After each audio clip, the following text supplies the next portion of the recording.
نبی علیہ الصلوۃ والسلام نے ارشاد فرمایا نساء کاسیات عاریات ممیلات مائلات لا يدخلن الجنۃ ولا یجدن ریحها۔ حضور نے فرمایا ایک وقت آئے گا عورتیں ہوں گی کپڑے پہنے ہوں گے ننگیاں ہوں گی۔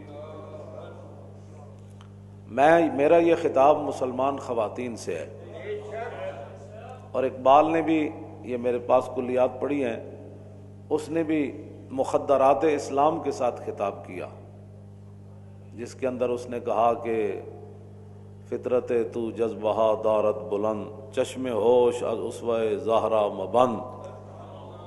اقبال کہتا ہے کہ اے مسلمان خاتون، مخدرات پردہ دار گھروں میں حیا دار بیٹھی ہوئی خواتین سے اقبال کا خطاب، مخدرات اسلام۔ اقبال نے بھی مخدرات اسلام کا انعام دیا ہے، تو میرا یہ جو خطاب ہے وہ بھی مخدرات اسلام سے ہی ہے۔ اگر کوئی کافرہ ہے اور زندیق ہے تو وہ اپنے کفر اپنے پاس رکھے، اور اپنا جو گندگی ہے وہ اپنے پاس رکھے۔ تو اگر کوئی آدمی صاف ستھرے روڈ پر اپنی گندگی گھر سے اٹھا کر پھیلانا چاہے تو یہ تو سرکاری طور پر بھی جرم ہے کہ وہ مسلمانوں کے روڈ گندے کرتا ہے، اپنی گندگی گھر سے اٹھا کر باہر پھینکتا ہے۔ اس کے لیے بنائے ہوئے ہیں سرکاری طور پر کہ گندگی آپ نے یہاں ڈالنی ہے، پھر یہاں سے اٹھا کر گندگی وہاں پھینک دی جائے گی۔ یہ کبھی بھی نہیں ہوا کہ کوئی آدمی اپنی گندگی لے کر بازار اور روڈوں پر پھیلاتا پھرے، دیکھو جی یہ میری گندگی کیسے ہے، تو ایسے بندے کو گندگی سمیت جو ہے وہ گھر کے اندر بند کر دیا جائے گا۔ ہاں کہ وہ گندگی اپنے گھر کی اس کو روڈ پر پھیلانے کی اجازت نہیں ہے۔ تو میرا بھی یہی مقصد ہے کہ اگر کوئی گندگی پھیلانا چاہتی ہیں تو وہ اپنی گندگی گھر کے اندر رکھیں، یا ان کے لیے جو گندے ڈھیر ہیں ان کو وہاں بھیج دیا جائے۔ ہاں جی، گندگی یہ پاکستان کی جو جہاں بڑے بڑے ڈھیر ہیں گندگی کے، یہاں کوڑا کرکٹ پھینکا جاتا ہے، وہاں جا کر یہ جلوس نکالیں اور وہاں جا کر کہیں کہ میرا جسم میری مرضی۔ اقبال کہتا ہے تو میدانی کہ قرات سوزے تو دیگر گوں کر تقدیر عمر را۔ اقبال کہتا ہے کہ ہم مسلمانوں کی مخدرات اسلام کو جو خطاب کہا کہ رسول اللہ نے حضرت عمر کے لیے دعا بھی مانگی، یا اللہ عمر کو اسلام دے دے۔ اور دوسری بات یہ بھی ہے کہ جب حضرت عمر اپنی ہمشیرہ کے گھر پہنچے تو آپ کی ہمشیرہ قرآن پڑھ رہی تھی۔ ہاں تو اقبال کہتا ہے تجھے پتہ ہے کہ تیرے قرآن کے تلاوت کے سوز سے عمر کی تقدیر بدل گئی۔ تو مسلمان جو عورتیں ہیں، میرا خطاب ہے ان سے، اگر کوئی گندگی پاکستان میں پھیلانا چاہتی ہیں تو وہ کسی اور جگہ چلی جائیں۔ پاکستان تو گندگی پھیلانے کے لیے نہیں بنا، پاکستان آوارہ گردی کے لیے نہیں بنا، پاکستان قرآن اور حدیث کے خلاف نعرے لگانے کے لیے نہیں بنا، پاکستان تو قرآن اور حدیث کی عظمت اور شان کے لیے بنا، اللہ اور رسول کے فرامین پر عمل کرنے کے لیے بنا، اور رسول اللہ کے دین کو تخت پر لانے کے لیے بنا، اور کسی کو گندگی بکھیرنے کی اجازت نہیں ہے۔ ہاں جی، اور یہ بھی نہیں ہے کہ جناب آپ جو ہے وہ گندگی بکھیریں ضرور لیکن گندگی کا نعرہ نہ لگائیں، یہ کیا مطلب ہے؟ یہ بھی کوئی طریقہ نہیں ہے کہ جناب مسلمان بیٹیاں جو کلمہ جنہوں نے پڑھا ہے وہ روڈوں پر ایسے ایسے کرنے کے تو بجائے وہ تو کعبے کے سامنے ایسے ایسے نہیں کر سکتی۔ مردوں کے لیے تو حکم ہے نا وہ رمل کریں، پہلوانوں کی طرح چلیں کہ ایسے ایسے کعبے کے پاس چلے، لیکن عورتوں کو تو وہاں بھی ایسے ایسے کرنے کا حکم نہیں ہے۔ تو جن مسلمان بچیوں کو کعبے کے سامنے ایسے ایسے کرنے کا حکم نہیں ہے وہ روڈوں پر مارچ کریں گی، وہ یہ اعلان کریں گی کہ ہم اللہ رسول کے قانون سے آزاد ہیں۔ نانا جب اسلام آ گیا تو پھر اسلام کی تم پابند ہو۔ ہاں جی، میرا خطاب یہ مخدرات اسلام سے ہے۔ ہاں، اور جنہوں نے پاکستان نہیں بنایا اور جو پاکستان بنانے میں شریک نہیں، وہ اپنے اقلیت بن کر پاکستان میں رہیں۔ ہم اقلیتوں کے خلاف نہیں ہیں، ہاں بالکل، میں نے پہلے بھی کئی مرتبہ کہا ہے، ہم اقلیتوں کے خلاف نہیں ہیں، نہ اقلیتوں کے خلاف کوئی ہم عزائم رکھتے ہیں، نہ ان کے خلاف کسی قسم کے کوئی منصوبے بناتے ہیں، لیکن اقلیتیں بن کر رہیں۔ ہاں جی، وہ اس ملک میں رہتی ہیں تو اپنے اقلیت بن کر رہیں، اپنے قانون کے مطابق جو مرضی کرتے رہیں۔ حضرت فاروق اعظم کے زمانے میں حضرت عمر بن عاص جو تھے یہ مصر کے گورنر تھے، اور صحابی رسول حضرت حارث یہ جو تھے وہاں گزرے تو ایک عیسائی پاس سے گزرا تو آپ نے اس کو دعوت اسلام دی، فرمایا کہ کلمہ یار پڑھو۔ وہ عیسائی اس کے بجائے اس کے کہ وہ کہتا کہ میں کلمہ نہیں پڑھنا اس نے حضور کے خلاف بات کر دی۔ حضرت غرفہ بن حارث الکندی یہ صحابی ہیں، انہوں نے مکہ سے اٹھایا، فدق کا انفہ، اس کا ناک توڑ دیا، اور پھر فقتلہ غرفۃ، پھر صحابی رسول نے اس عیسائی کو قتل بھی کر دیا۔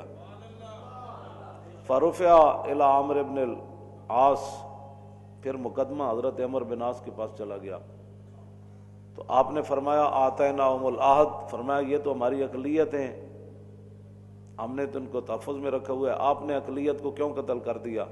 فقال غرفۃ معاذ اللہ ان نکون آتیناہم علی ان یظہروا شتم النبی، صحابی رسول فرمانے لگے اللہ کی پناہ، یہ بات آپ نے کیا کر دی؟ ہم نے ان کو اس لیے یہاں رکھا ہوا ہے کہ وہ حضور کے خلاف بات کرے۔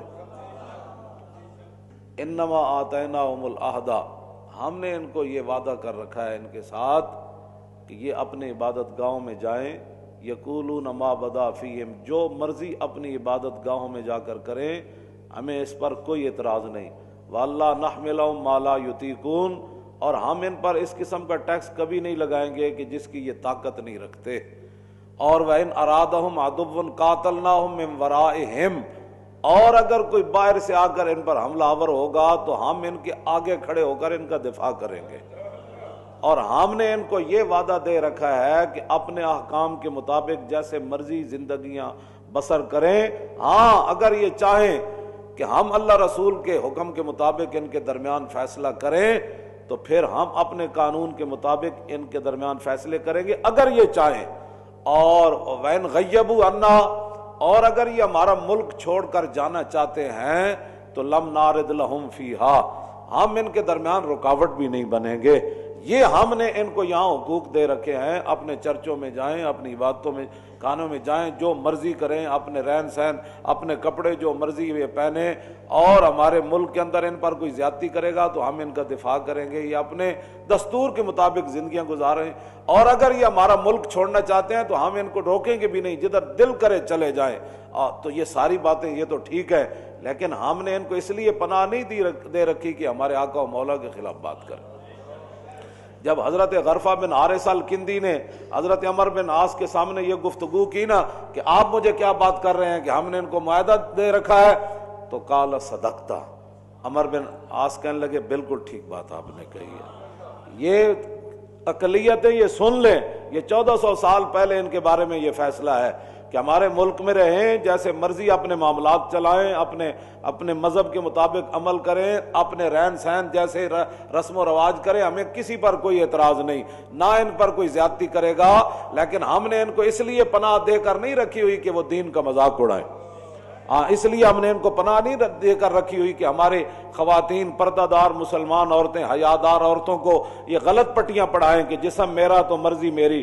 ہم نے تمہیں اس لیے پناہ دے کر یہاں نہیں رکھا ہوا کہ تم قرآن و حدیث کا مذاق اڑاؤ، پردے کا مذاق اڑاؤ، نکاح کا مذاق اڑاؤ، خاندانی رسم و ہمارے روایات کا مذاق اڑاؤ، ہماری تہذیب کا تم مذاق اڑاؤ۔ 1400 سال جو مسلمان جس راستے پر چل رہے ہیں، مسلمان خواتین تم انہیں کسی اور راستے پر ڈالنا چاہتی ہو، تمہیں یہاں اس لیے نہیں رکھا ہوا۔ ہاں یہ بات یاد رہے، بالکل میں اعلان یہ بات کر رہا ہوں۔ ہم نے تمہیں یہاں اس لیے نہیں پناہ دے کر رکھی ہوئی، ہم نے اس لیے رکھا ہوا ہے جیسے تم اپنے مذہب کے مطابق عمل کرو۔ لیکن اگر تم روڈوں پر نکل کر یہ کام کرو گی نا کہ ہمارا جسم ہماری مرضی، تو اس کی اجازت تمہیں نہیں ہے، ہرگز نہیں ہے تمہیں اس کی اجازت، ہرگز نہیں ہے۔ اوپر سے لے کر نیچے تک سب سن لے، ہم کو ان کو پناہ اس لیے نہیں دے رکھی کہ یہ اسلام کے خلاف بک بک کرے۔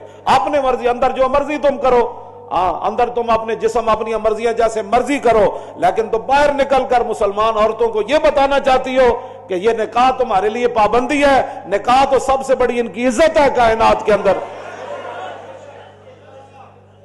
کیسے تم کیا کرنا چاہتے ہو ملک کے اندر؟ ہم ایسے نہیں کرنے دیں گے۔ اپنی اقلیتیں بن کر رہیں، اقلیت اسلام کا مذاق مت اڑائیں۔ حضور نے فرمایا ایک وقت آئے گا عورتوں نے کپڑے پہنے ہوں گے، ننگیاں ہوں گی، نساء کاسیات عاریات، فرمایا کپڑے پائے ہوں گے، ننگیاں ہوں گی، ممیلات مائلات، حضور نے فرمایا خود بے حیا ہوں گی، اور میری امت کو بے حیائی کی طرف مائل کریں گی۔ ایسی عورتوں کے بارے میں حضور نے کیا فرمایا؟ لا يدخلن الجنت ولا یجدن ریحہا، تو حضور نے فرمایا نہ وہ جنت میں داخل ہوں گی، نہ وہ کبھی جنت کی خوشبو پا سکیں گی۔